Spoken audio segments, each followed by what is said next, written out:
to the problem. The only problem from Wall Street is that Governor Corzine became governor.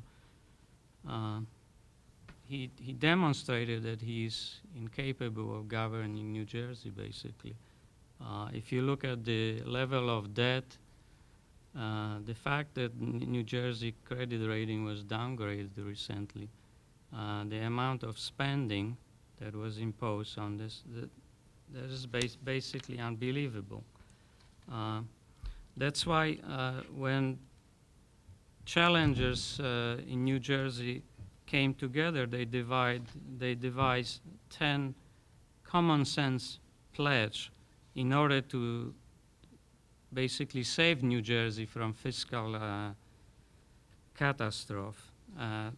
These 10 points I will refer to during our debate, but the first one is the true property tax reform. And Assemblywoman Huttle mentioned that there was a special session of the legislature 2 years ago on reforming tax property. I haven't seen any reform, to be honest. Quite to the contrary, the situation is rapidly deteriorating. Property taxes are rising and are higher and higher. And another proposal by the, I have to stop. Yes, time's up. Okay, I just want to remind the audience that you can submit written questions to be asked of the candidates. You can address it to one candidate, but we will give all the other candidates an opportunity to answer the question. And continue to send them in because we want to hear the candidates' views. Okay.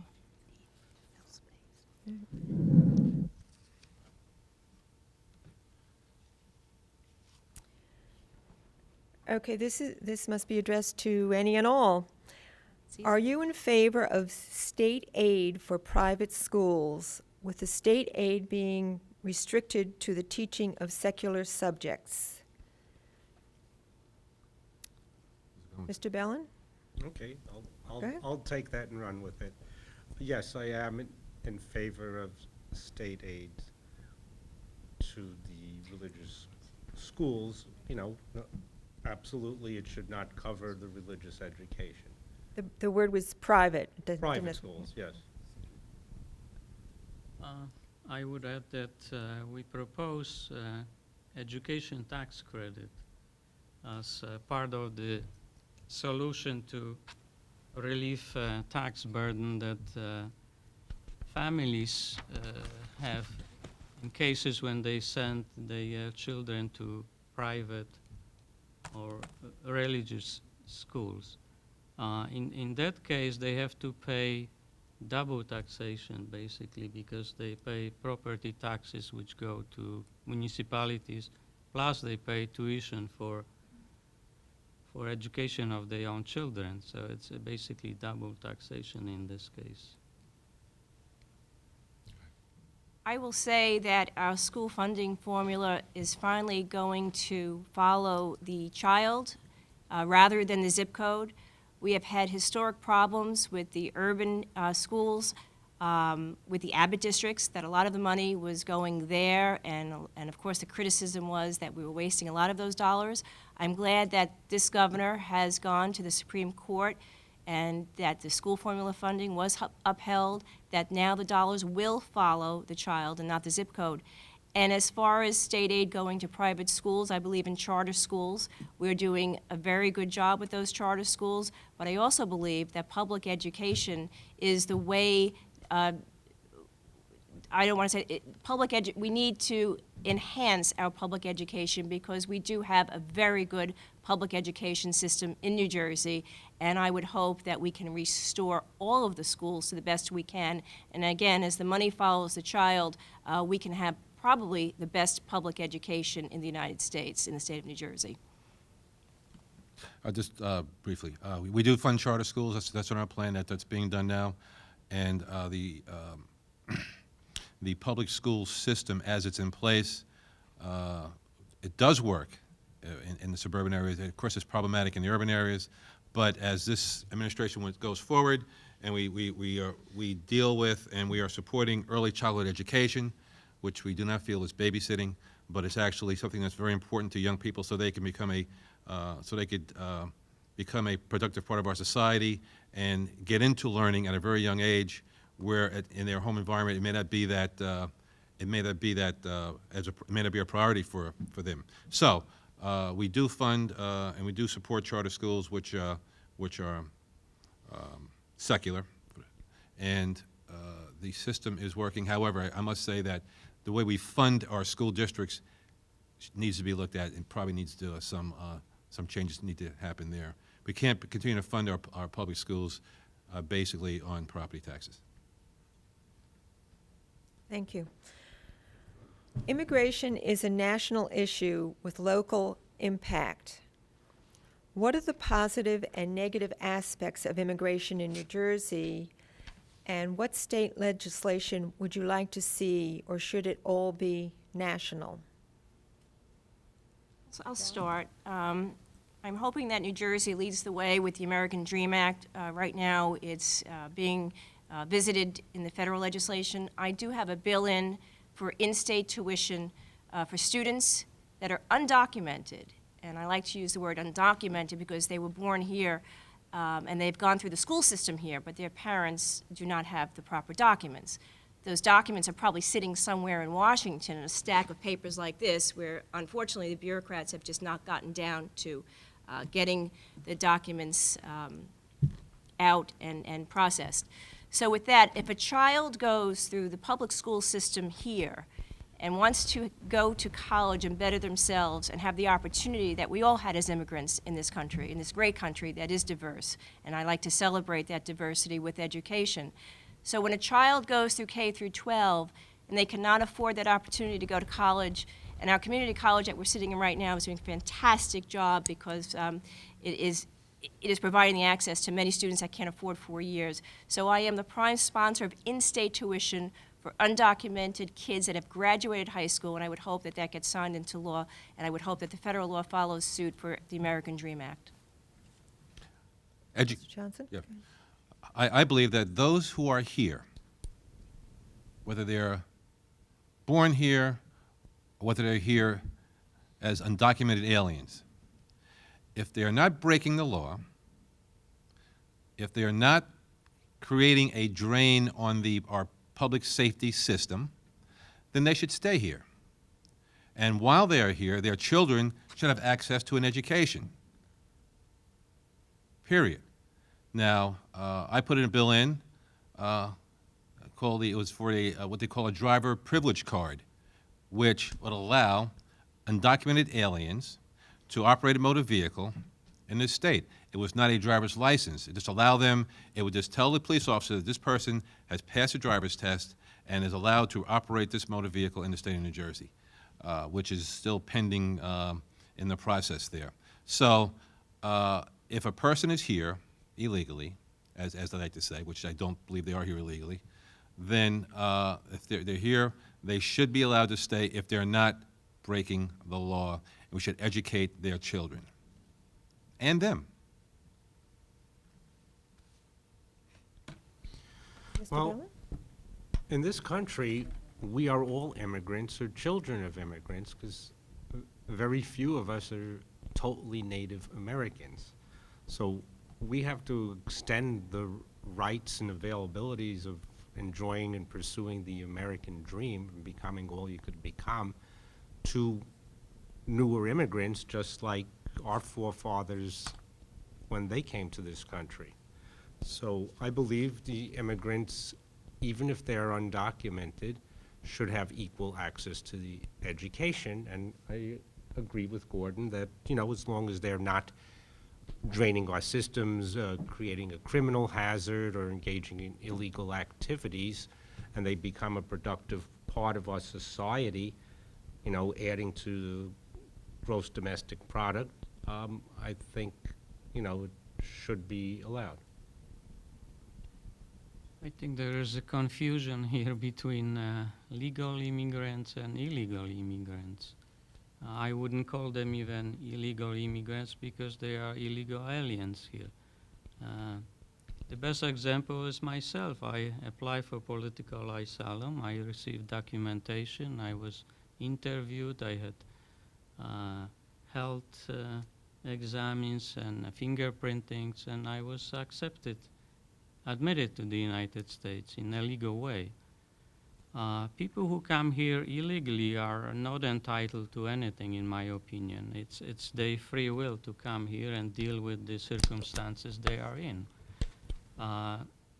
They are citizens of other countries, and other countries are responsible for their well-being and their entitlements. If they want to go to schools here, the government should provide them with the means to study if they desire to do so.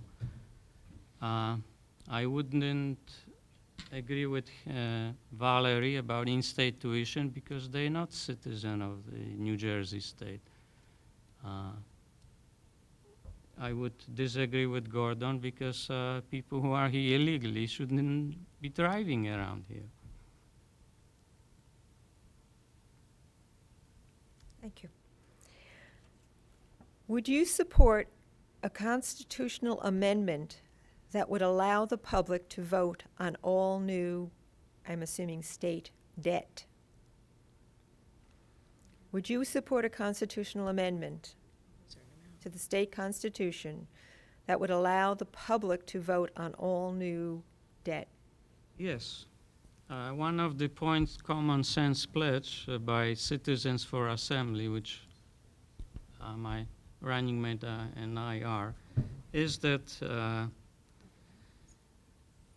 any new debt has to be approved by voters.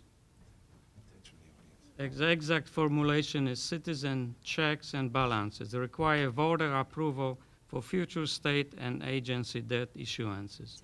In other words, Governor Corzine cannot go around and take on debts that future generation have to pay.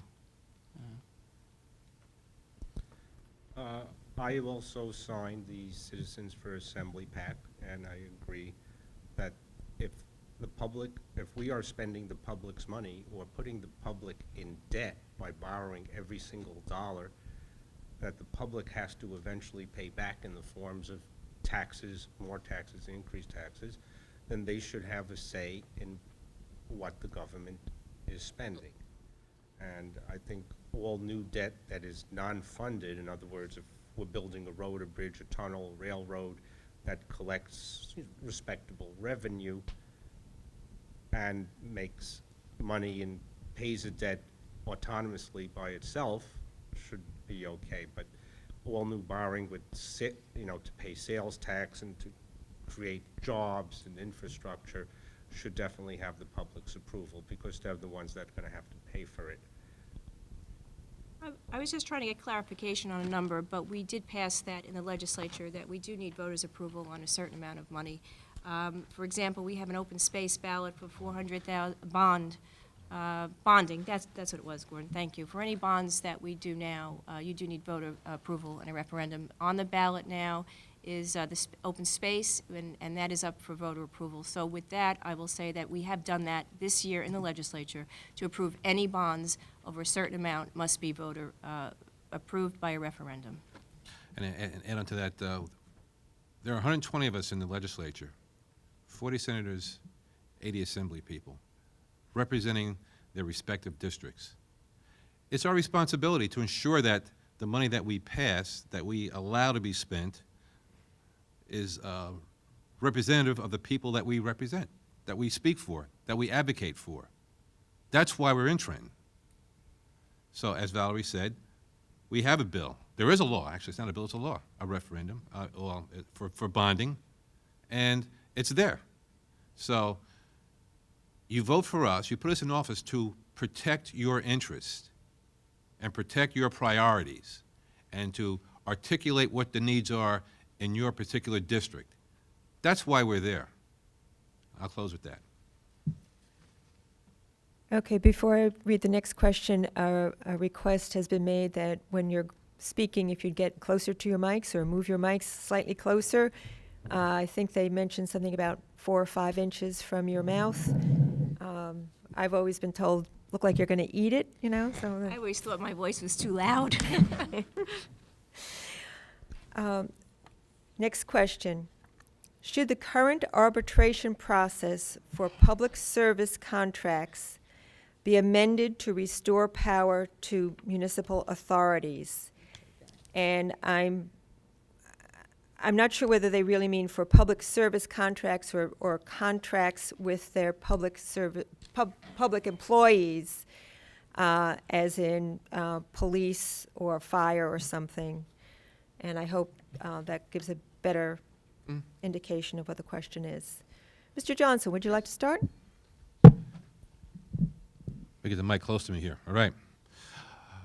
Contracts are a function of labor negotiation between the borough or the county or the state and the unions that represent the employees. It's a compromise. It's a debate between two factions, and in the end, there is a contract signed. So, and I am on the council in Inglewood, and I can say to you that yes, as we go through these difficult economic times in the city of Inglewood, we are speaking to our public servants, our police, our fire employees, and looking for givebacks in their new contracts. Looking for them to pay for part of their health care.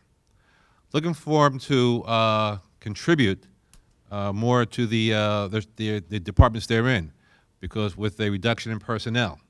So that is all part of the negotiations that go on between employer and employee. And I believe that the system as it's in place now works.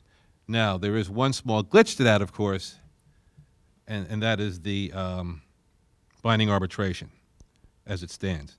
And that has been debated for a while, but I believe even that will be corrected in time, because the boroughs and these cities and villages cannot continue to pay these 4% raises, 3.8, whatever it may be, without the employees giving up something. Thank you. Time's up. Next, anyone else? I will just add to my colleague, since he has first-hand experience in municipalities, but I do believe in fair negotiations, and both sides of the table should be there either through arbitration, and with that, I believe that the process needs to be fairly negotiated and quite clearly be cognizant of the burden on this tax situation in the municipalities. Mr. Bellin or I'll skip this question. pass? I think it's a problem that the state should be dealing with, I think. In terms of local services like police, fire department, and DPWs, I think that the state should have more control over the arbitration process and maybe set some guidelines